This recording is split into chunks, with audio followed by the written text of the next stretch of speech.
Salut à toi et bienvenue dans cette nouvelle vidéo, j'espère que tu vas bien. Et dans cette vidéo, l'objectif, ça va être de te présenter un outil qui va te permettre de gagner un maximum de temps pour faire un choix exhaustif, en tout cas sur les ETF que tu pourrais potentiellement sélectionner pour un investissement long terme. Le plus dur, je trouve, dans les ETF, c'est de faire le tri avec tout ce qui existe, parce que déjà, il y a énormément d'émetteurs différents. Pour t'en citer quelques-uns, tu vas avoir iShare, tu vas avoir également aussi Lyxor, tu vas pouvoir avoir Amundi, tu vas avoir aussi Vanguard. Bref, il y en a de plus en plus. Et surtout, il y a une diversité aujourd'hui d'ETF qui existe sur le marché qui est juste complètement dingue. Et ça s'est vraiment accéléré ces dernières années parce qu'il y a une demande juste incroyable sur ce produit financier, hein, Exchange Traded Fund. Ça permet d'avoir des investissements passifs à la fois diversifiés avec des frais qui sont relativement faibles. Donc forcément, ça donne envie, ça fait rêver. Et le plus dur, en tout cas moi à mes débuts, quand j'ai commencé à investir sur les ETF, c'était de faire un tri avec tout ce qui existait parce que même si tu trouves un ETF qui est intéressant, bah pourquoi il n'y en aurait peut-être pas forcément un autre qui serait encore mieux, tu vois, avec un historique un peu plus long, avec des frais plus faibles, etc. etc. Donc c'est là que j'ai commencé à chercher des solutions avec des outils qui permettaient de faire des tris en fait avec les différents ETF qui pouvaient exister en fonction de différentes catégories, en fonction de différents émetteurs, en fonction de différents profils de risque. Et je suis tombé sur ce site que je voulais te présenter dans cette vidéo et je crois que je t'avais déjà présenté sur des précédentes vidéos, notamment quand je présentais le concept d'ETF. Et ce site, bon, je te le remettrai dans la description de la vidéo, ça te permet en fait de faire un tri déjà par rapport à, on va dire, certains secteurs. Par exemple, si tu es comme moi, que tu t'intéresses énormément à l'écosystème crypto, blockchain de manière générale, bah, tu peux faire une présélection déjà des ETF qui opèrent dans ce secteur d'activité. Pareil, si toi tu t'intéresses plutôt à l'investissement dans le domaine de l'immobilier, tu vas sélectionner des ETF du coup dans le secteur, si tu veux, de l'immobilier. Real estate en anglais, c'est justement ça. Tu vas pouvoir aussi retrouver tout ce qui va être lié aux dividendes. Tu vois, si toi tu recherches plutôt avoir des revenus passifs réguliers, ça peut être de manière mensuelle, ça peut être trimestrielle ou annuelle, bah, tu peux sélectionner des ETF ici qui sont vraiment spécifiques pour les dividendes. Si toi ton objectif c'est de faire plutôt grossir ton capital en investissant dans des entreprises de croissance, qu'on appelle les growth en anglais, bah là tu vas plutôt cliquer ici, tu vois, dans Aggressive Growth en anglais. Si tu veux investir plutôt dans des boîtes qui, par exemple le VOO, c'est on va dire l'ETF le plus connu de Vanguard qui permet de répliquer les performances du S&P 500. Donc tu vas pouvoir cliquer dessus. Bon déjà si tu veux, tu vas pouvoir présélectionner les ETF les plus populaires en fonction de différents secteurs d'activité. Si tu montes un petit peu plus haut, tu as d'autres outils qui sont disponibles, comme par exemple le ETF Screener ou ETF by Type, parce que les ETF c'est un instrument financier qui va pouvoir permettre de répliquer les performances de certains indices. Donc ça peut être comme ce que je t'expliquais tout à l'heure avec le VOO qui est l'ETF de Vanguard qui permet de répliquer les performances du S&P 500. Le S&P 500 c'est un indice qui représente les performances des 500 plus grandes entreprises américaines dans lesquelles on va retrouver notamment Amazon, Google, Facebook, Apple, etc., etc. Mais sache que dans les ETF, tu peux les sélectionner sur différents critères. Ça peut être le domaine d'activité, ça peut être la classe d'actifs, ça peut être l'objectif, tu vois, ça peut être des ETF de croissance, ça peut être de dividendes. À chaque fois, tu as des avantages, des inconvénients, mais voilà, tu vas pouvoir les sélectionner en fonction de différents critères. Si tu cliques sur ce que je t'ai montré à l'instant, c'est vrai que je te l'ai pas dit, mais si tu cliques sur ETF by Type, tu vas pouvoir sélectionner du coup des ETF déjà par classe d'actifs. Ça peut être des actions, ça peut être des obligations, ça peut être des commodités. Les commodités, c'est ce qu'on appelle, par exemple, je vais te donner des cas concrets, ça peut être l'or, ça peut être l'argent, ça peut être aussi les matières premières. Les commodités, je crois en anglais, ça veut dire matière première, mais du coup, tu vas pouvoir retrouver aussi tout ce qui va être produit agricole, tu vois, le blé, également aussi, ça peut être aussi le pétrole, ça peut être, voilà, tout ça, en fait, tu vas pouvoir les retrouver là-dedans. Donc, tu vas voir les actions, les obligations, les commodities, voilà, tout ça, tu vas pouvoir les retrouver dans Asset Class. Ensuite, tu vas voir les secteurs d'activité. Toi, si tu veux par exemple investir de manière durable, tu n'as peut-être pas envie d'investir dans le top, dans le VOO de Vanguard qui va répliquer les performances du S&P 500. Parce que bah, forcément, Google, Facebook, Amazon, etc., c'est pas les entreprises les plus réputées pour lutter contre le réchauffement climatique ou pour préserver la biodiversité, quoi. Voilà. Donc ça peut être aussi des secteurs, toi, qui t'intéressent. Ça peut être le secteur de l'énergie, ça peut être le secteur je sais pas, des énergies renouvelables, ça peut être... Bref, tu as plein aujourd'hui de secteurs différents qui vont exister. Tu peux également aussi décider d'investir sur certaines industries. Tu vois, là par exemple, ça peut être l'aérospace, ça peut être la défense, ça peut être les banques, ça peut être, je sais pas, on va descendre un peu, ça peut être sur les mineurs, ça peut être sur les marchés financiers de manière générale, des services financiers. Bref, il y a énormément aujourd'hui de solutions qui peuvent se présenter à toi. Tu vois, par exemple, les entreprises, en tout cas des ETF, qui peuvent permettre de lutter contre le réchauffement climatique. Tu as tout ce qui va être lié au domaine des assurances, tout ce qui va être lié à Internet, à la production et à la récupération du lithium, etc., etc. Donc n'hésite pas à jeter un coup d'œil justement là-dessus. Après, tu peux également choisir aussi des ETF qui vont être classés par région.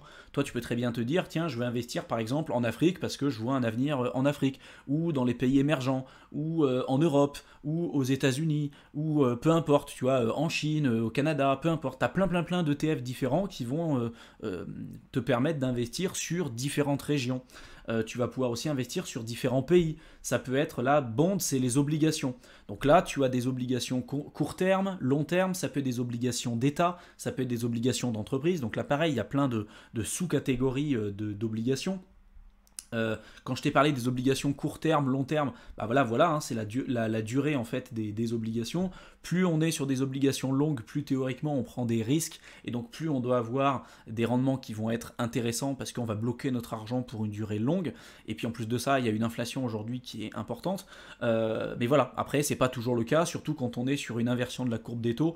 J'ai déjà fait une vidéo complète là-dessus sur comment fonctionnent les taux d'intérêt et puis une inversion de la courbe des taux, qu'est-ce que ça veut dire. Et de manière générale, en tout cas historiquement parlant, c'était quand même assez précurseur d'une récession.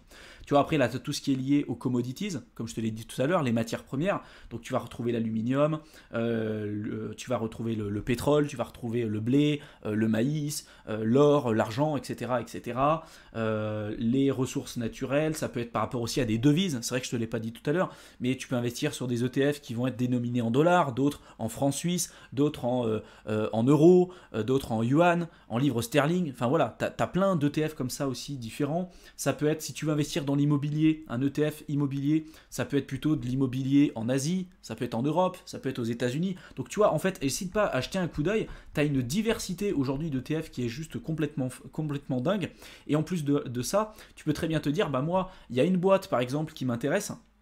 Ça peut être un émetteur spécifique. Moi, je t'ai parlé tout à l'heure de Vanguard. Tu peux classer par émetteur et te dire, bah voilà, moi je vais regarder tous les ETF qui sont proposés par exemple par Vanguard et je vais les classer en fonction de différents critères. Là par exemple, j'ai choisi Vanguard volontairement parce que c'était on va dire un émetteur très connu. C'est d'ailleurs son fondateur qui s'appelait Monsieur Bogle qui a permis de lancer le concept d'ETF. Bon, ça c'est pour ta culture générale, mais parmi le plus connu, on retrouve le VOO, qui est l'ETF qui permet de répliquer les performances du S&P 500. Et ce qui est intéressant en tout cas de voir, c'est regarder les performances, les volumes, mais surtout le nombre d'actifs sous gestion. C'est-à-dire que plus tu vas avoir une quantité importante de dollars ou d'euros qui vont être présents, si tu veux, sur cet ETF, ça veut dire qu'on a quand même beaucoup de personnes qui vont faire confiance à cet ETF et c'est aussi un signe de qualité et d'engagement de la part des personnes qui vont utiliser ce genre de services financiers. Tu vois, ça aussi c'est super important. Tu peux te retrouver quelquefois avec certains ETF qui pourraient te sembler sur le papier intéressants, mais néanmoins qui sont risqués parce que déjà il n'y a peut-être pas énormément d'actifs qui sont gérés sur cet ETF.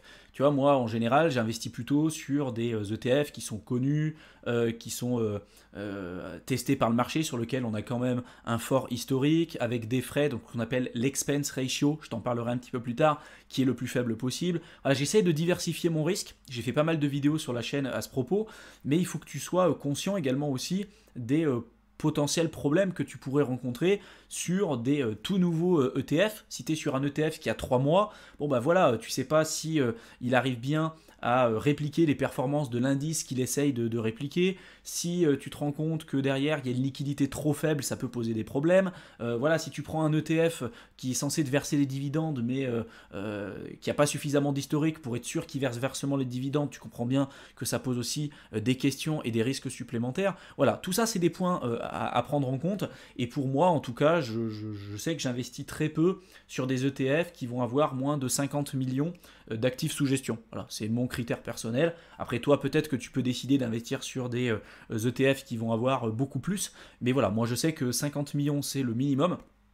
En deçà, je trouve qu'il y a des risques trop importants, et même 50 millions, ça reste quand même très faible. Là, tu vois, par exemple, pour le VOO de Vanguard, on est quand même très largement au-dessus des 50 millions, ce qui est quand même plutôt rassurant. Donc, n'hésite pas à jeter un coup d'œil sur ce site. Si tu veux des informations supplémentaires concernant cet ETF, tu peux cliquer dessus. Tu vois, tu cliques dessus, là tu vas avoir pas mal d'informations sur sa valorisation en termes de prix, s'il y a eu des versements de dividendes, sur éventuellement son positionnement sur le marché, ce qu'on appelle l'expense ratio, les frais, et donc si c'est surévalué ou sous-évalué par rapport aux conditions de marché actuelles, ce que cet ETF détient en termes d'actifs, donc ce qu'on appelle les holdings, pour le coup. Tu vois, si tu regardes dessus, derrière, on a 7,08% qui sont investis directement sur Apple, 5,29% sur Microsoft, on a 2,78% sur Amazon, etc., etc. Tu peux même exporter les données directement sous format CSV si tu veux faire des croisements de données ou des tableaux dynamiques sur Excel. Voilà, tu as beaucoup d'informations en fait à chaque fois sur chacun des différents ETF. Moi, ce que je fais la plupart du temps, une fois que j'ai sélectionné, on va dire, les ETF qui m'intéressent le plus, c'est que je vais sur le site officiel de l'émetteur et je croise les informations pour être sûr que des fois il n'y a pas des disparités et être sûr que j'investis pas mon argent n'importe comment, parce que c'est pas la même chose je pense d'investir 50 euros, 100 euros, 300 euros que si jamais tu veux vraiment faire un vrai positionnement long terme, quelque chose de très passif. Voilà, il faut quand même savoir et contrôler là où tu vas placer ton argent. Tu vois, c'est pas la même chose de placer des petites sommes que si tu veux vraiment placer des sommes d'argent beaucoup plus importantes. Donc souvent je vais croiser les infos, et là par exemple pour le cas de Vanguard, tu vois, je suis rendu sur le site de Vanguard, j'ai tapé le ticker qu'on appelle le VOO, là pour le cas de l'ETF que je t'ai présenté à l'instant. On va retrouver l'expense ratio qui est le coût en fait de l'utilisation de cet ETF, les frais que tu vas devoir payer. Donc là on est sur des frais de 0,03%, ce qui est quand même plutôt intéressant pour les ETF, ça reste dans la moyenne. Là, tu vas retrouver pas mal d'informations, notamment les performances. Donc là, je clique dessus, tu vois, tu vas voir les performances sur à l'année, au mois, etc., etc. Tu vas voir, là, c'est sur chaque mois, mais si tu veux regarder annuellement, là, tu pourras voir du coup toutes les performances. Ce qu'on appelle le benchmark, j'en ai déjà parlé, en fait, c'est ce que réplique cet indicateur. Là, pour le cas du VOO, ça réplique les performances du S&P 500, l'indice du S&P 500. Donc le benchmark, c'est celui du S&P 500. Et on voit que en 2021, par exemple, cet indice, le VOO, cet ETF, a fait 28,60%, alors que l'indice, le S&P 500 à proprement parler, il a fait 28,71. C'est normal à chaque fois qu'on ait quelques disparités, ça ne sera jamais 100% identique, mais l'idée c'est qu'on soit quand même le plus proche possible. Si là, je sais pas, en 2021, j'avais fait le S&P 500 avait fait 28% et que moi là je me retrouve à 12%, bon c'est bon, c'est mort. C'est-à-dire que l'ETF il est pourri, il réplique pas correctement l'indice. Donc c'est pas un ETF qui sera intéressant pour moi. Ensuite, tu peux jeter un coup d'œil sur la composition du portefeuille, notamment. Donc là, tu auras pas mal d'informations dessus. Voir également aussi le nombre d'actions qui sont détenues dans cet ETF. Tu vois, là, par exemple, le VOO, il détient 503 actions. Le benchmark, il en détient 503. Donc, tu vois, c'est identique. Tu as la valorisation des deux. Tu as également les différents critères techniques, le price-earning ratio, le price-to-book ratio, que j'ai déjà évoqué à plusieurs reprises sur cette chaîne. Tu vois la différence entre l'ETF et le benchmark. Et si tu descends, tu as également aussi les différents secteurs d'activité qui sont représentés dans cet ETF. Donc là, on voit qu'il y a les communications, il y a l'énergie, les financials. Tu as également aussi tout ce qui est lié au secteur industriel, tout ce qui est lié à l'immobilier, les utilities, et tu vois la différence entre le VOO et puis le benchmark, encore une fois. Quelquefois, tu as quelques différences, tu vois, là on est à 0,10 en plus, là à 0,10 en moins, mais de manière générale, on est quand même très proche, donc c'est un super ETF. En dessous, tu vas retrouver l'allocation d'actifs en fonction des différentes entreprises, parce que chaque entreprise va opérer dans un secteur particulier. Et donc là, pour le coup, Apple, tu vois, on voit qu'il représente 7,05%. Ici, qu'est-ce qu'il nous disait? 7,08%. Bon, ça a un petit peu fluctué, mais tu vois, c'est pas très grave, c'est pas très loin. Je vérifie à chaque fois les infos pour être sûr qu'on ne me raconte pas n'importe quoi. Parce que voilà, quand tu fais un choix d'ETF, souvent c'est pour investir sur le long terme et il faut quand même mieux avoir fait ses devoirs à la base. Donc là, tu vas voir les différentes entreprises. Tu vas pouvoir voir éventuellement si tu as certaines boîtes qui vont te verser des dividendes. Tu vois, si je descends un petit peu, là on peut voir qu'il y a parmi les 503 boîtes qui sont représentées dans cet ETF, il y a certaines boîtes qui vont donner des dividendes, pas toutes. Mais du coup, si tu achètes un ETF qui réplique les performances du S&P 500, tu vas avoir le droit aussi à certains dividendes. Donc là, tu peux jeter un coup d'œil, tu peux voir le versement de dividendes, ce que ça a représenté, quand est-ce qu'ils ont été versés, etc. etc. Tout ça, c'est des points vraiment extrêmement importants, mais vraiment le mieux que tu puisses faire aujourd'hui, c'est d'aller sur ce site et de commencer à faire tes recherches. Tu vas regarder, tu vas commencer à sélectionner certains ETF, tu vas les comparer les uns avec les autres, et puis après, tu vas pouvoir déterminer, on va dire, ta propre stratégie d'investissement et sélectionner les critères qui sont les plus pertinents pour toi. Moi, par exemple, je fais attention à l'expense ratio, qui va être notamment les frais que je vais être amené à payer en utilisant l'ETF. Je vais faire attention à l'émetteur, je vais faire attention au nombre d'actifs sous gestion, je vais faire attention à la diversification, à l'historique de l'ETF, etc., etc. Donc tout ça, justement, c'est des points qui sont hyper importants, qui sont représentés sur ce site. Donc après, faut savoir l'utiliser, il faut commencer à l'utiliser et puis commencer à comparer les différents ETF les uns avec les autres. J'espère en tout cas que cette vidéo t'aura plu, qu'elle t'aura intéressé, qu'elle t'aura été utile. Je te mets dans la description de la vidéo, comme d'habitude, un programme de formation offert de plusieurs heures pour t'aider à aller plus loin dans l'investissement en bourse et sur les marchés financiers de manière générale. Donc n'hésite pas à le rejoindre. Tu cliques dans la description de la vidéo, tu rentres ton adresse mail et tu verras, je t'enverrai directement le contenu dans ta boîte de réception. Je te souhaite une excellente fin de soirée et je te retrouve dans une prochaine vidéo. À bientôt.